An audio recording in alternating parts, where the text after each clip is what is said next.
चलो आज की क्लास होगी हिंदी वर्णमाला। वर्णमाला पढ़ाएंगे हम। पहली क्लास कौन सी होगी? वर्णमाला की, ठीक है ना।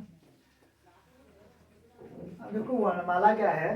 वर्णमाला किसी भी भाषा को लिखने की एक क्या है, वर्ण जो है भाषा को लिखने की एक लिपि है। भाषा को लिखने की क्या है, एक लिपि है वर्ण। भाषा को लिखने की लिपि हमारे पास क्या हो गई, वर्ण। जब हम वर्णों को बांटते हैं तो वर्णों को दो भागों में बांटते हैं। एक को कहते हैं स्वर और दूसरे को कहते हैं व्यंजन। एक होता है स्वर, दूसरे हो जाएंगे हमारे पास व्यंजन। जो स्वर होते हैं, स्वरों की संख्या होती है 13। स्वर कितने होते हैं? 13 होते हैं। और जो स्वर किसे कहा जाता है, जो स्वर होते हैं ये स्वतंत्र होते हैं। इनका उच्चारण क्या होता है? स्वतंत्र होता है। अब जब इनका उच्चारण स्वतंत्र होता है तो आजकल पेपर में क्वेश्चन आता है कि वर्ण विच्छेद कीजिए। क्वेश्चन बनता है एक, वर्ण विच्छेद कीजिए। वर्ण विच्छेद तो क्या करना होता है, वो शब्द, जैसे कोई शब्द है हमारे पास, कमल शब्द है, तो कमल शब्द का वर्ण विच्छेद करो करके आता है। तो इस कमल शब्द को क्या करते हैं, सारे वर्णों में तोड़ दिया जाता है। जैसे क किसके योग से बना है? अ के योग से। तो क प्लस अ प्लस म प्लस अ प्लस ल प्लस ओ।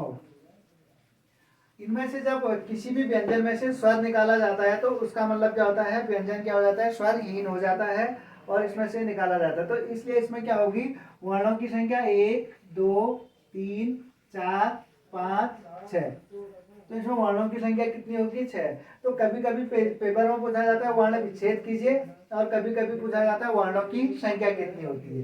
तो वर्णों की संख्या 6, वर्ण विच्छेद हो गया इसका ये। लेकिन इसमें एक व्याकरण एक नोट देता है, यदि किसी शब्द के अंत में अवर्ण आता है, यदि किसी शब्द के अंत में अवर्ण आता है तो उसको वर्णों की संख्या में नहीं गिनते। वर्णों की संख्या में नहीं गिना जाता, संख्या में नहीं गिना जाता। तो इसका मतलब यहाँ पे वर्णों की संख्या 1 2 3 4 5 6। तो इसका लास्ट वाला वर्ण अ आ गया है, तो इसे वर्णों की संख्या में नहीं गिनेंगे। इसका मतलब यहाँ पे वर्ण कितने हमारे, यहाँ तक ही गिनेंगे, तो 5 वर्ण है। तो एक इस प्रकार का आता है, जैसे कोई दूसरा शब्द हमारे पास है वृक्ष। दूसरा शब्द क्या है हमारे पास? वृक्ष। वृक्ष का वर्ण विच्छेद करो। दूसरा शब्द क्या है हमारे पास? वृक्ष। वृक्ष का वर्ण विच्छेद करो। तो वृक्ष का वर्ण विच्छेद जिसमें जो नीचे को ये मात्रा किसकी है, री की मात्रा है, तो इसका मतलब जिसपे मात्रा लगी रहती है वो मात्रा वाला जो वर्ण होगा वो आधा होता है, जो मात्रा होती है वो पूरा माना जाता है।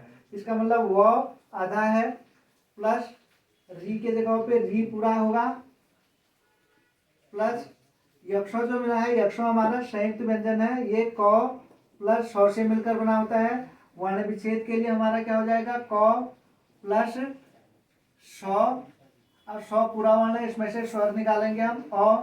तो ये हो गया वृक्ष का वर्ण विच्छेद। तो यहाँ पे वर्णों की संख्या 1 2 3 4 4 और 5। अब हम कह रहे हैं जो क्या होता है, जो पांचवा वर्ण होता है यदि उसके पीछे अ आए तो अ वाले को संख्या में नहीं गिनते हैं। तो वृक्ष में वर्णों की जब संख्या पूछी जाएगी, वर्णों की संख्या, तो उस समय इसकी संख्या कितनी होगी? वर्णों की संख्या इसमें उस समय 4 होगी। अगला कोई शब्द लेते हैं, जैसे उसने शब्द ले लिया, अगला शब्द प्रकार का वर्ण विच्छेद कीजिए। प्रकार का वर्ण विच्छेद कीजिए तो इसका मतलब क्या है, ये रो है, जो नीचे से मात्रा लगी होगी वो पूरी होता है और जिस पे लगा होता है वो हाफ होता है। तो इसका मतलब प आधा है, मैंने इस पे हलंत लगा दिया तो हाफ हो गया, प्लस रो पूरा है, रो में अ जुड़ा है, अ प्लस क प्लस आ प्लस रॉ प्लस अ, ये इसका वर्ण विच्छेद हो गया।